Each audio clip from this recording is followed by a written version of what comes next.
കണ്ണൂരിലെ ഏച്ചൂരിൽ ഞങ്ങൾ ചെയ്തൊരു ബാത്റൂമിന്റെ വാട്ടർ പ്രൂഫിങ്ങിന്റെ ഒരു വീഡിയോ നിങ്ങൾക്ക് ആദ്യം തന്നെ നമ്മൾ ക്ലീൻ ചെയ്യാൻ ആരംഭിച്ചു. വയർ ബ്രഷ് വെച്ച് നന്നായി റബ്ബ് ചെയ്ത് ഡസ്റ്റും പേസ്റ്റും ഒക്കെ ക്ലീൻ ചെയ്ത ശേഷം എയർ ബ്ലോവർ വെച്ചിട്ട് ഫുള്ളായിട്ട് അങ്ങോട്ട് അടിച്ച് ക്ലീൻ ചെയ്യുകയാണ്.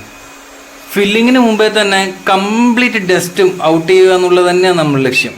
ഒരു ഡസ്റ്റ് പോലും ഇല്ലാതെ കൃത്യമായി ക്ലീൻ ചെയ്താൽ മാത്രമേ നമുക്ക് കൃത്യമായ റിസൾട്ട് ഉണ്ടാക്കാൻ പറ്റുള്ളൂ. അതിനുശേഷം ലീക്കേജ് വരാൻ സാധ്യതയുള്ള മുഴുവൻ കോർണേഴ്സും 5+ വെച്ചിട്ട് ഫില്ല് ചെയ്യാൻ വേണ്ടിയിട്ട് ആരംഭിച്ചു. ടോയ്ലറ്റ് പൈപ്പ് ഇട്ട ജോയിന്റ്സ് ഒക്കെ ക്ലീൻ ആയിട്ട് അങ്ങോട്ട് ചെയ്തിട്ടുണ്ട്. 8 മണിക്കൂർ ഇടവേളകളിൽ തന്നെ നമ്മൾ ഹൈഫ്ലെക്സ് വാട്ടർ പ്രൂഫ് ചെയ്തുകൊണ്ടിരിക്കുന്നത്. വാൾസിലൊക്കെ നമ്മൾ വാട്ടർ പ്രൂഫിങ് ചെയ്ത് കഴിഞ്ഞിട്ടുണ്ട്. അടുത്തത് ഫ്ലോറിലാണ്. ഫ്ലോറിലും നല്ല ഭംഗിയായിട്ട് കൃത്യമായിട്ട് അപ്ലൈ ചെയ്തിട്ടുണ്ട്. പിന്നെ ടൈൽ ഒട്ടി നിൽക്കാൻ വേണ്ടിയിട്ട് ഗ്രിപ്പിന് വേണ്ടിയിട്ട് ടൈൽ ഗ്രിപ്പും കൂടി വാളിൽ ചെയ്തിരിക്കുന്നത് നിങ്ങൾക്ക് ഈ വീഡിയോയിൽ കാണാൻ വേണ്ടി സാധിക്കും.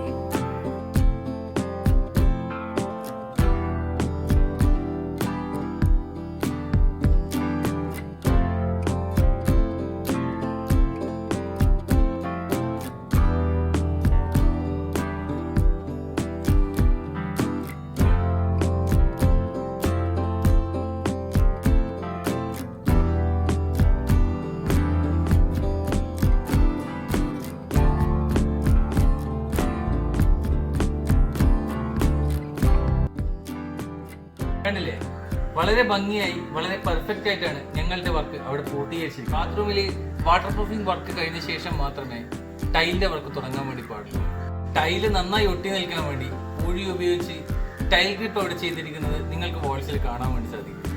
നിങ്ങളുടെ വീടിന്റെ ബാത്റൂമുകളിൽ ഇതുപോലെ വാട്ടർ പ്രൂഫിംഗ് ചെയ്യാനുണ്ടെങ്കിൽ തീർച്ചയായും ഞങ്ങളെ കോൺടാക്ട് ചെയ്യാം. ഞങ്ങളെ വിളിക്കാനുള്ള നമ്പർ താഴെ കൊടുക്കുന്നുണ്ട്. അടുത്ത സൈറ്റിലെ വിശേഷങ്ങളുമായി കാണുന്നത് വരെ ബൈ ബൈ.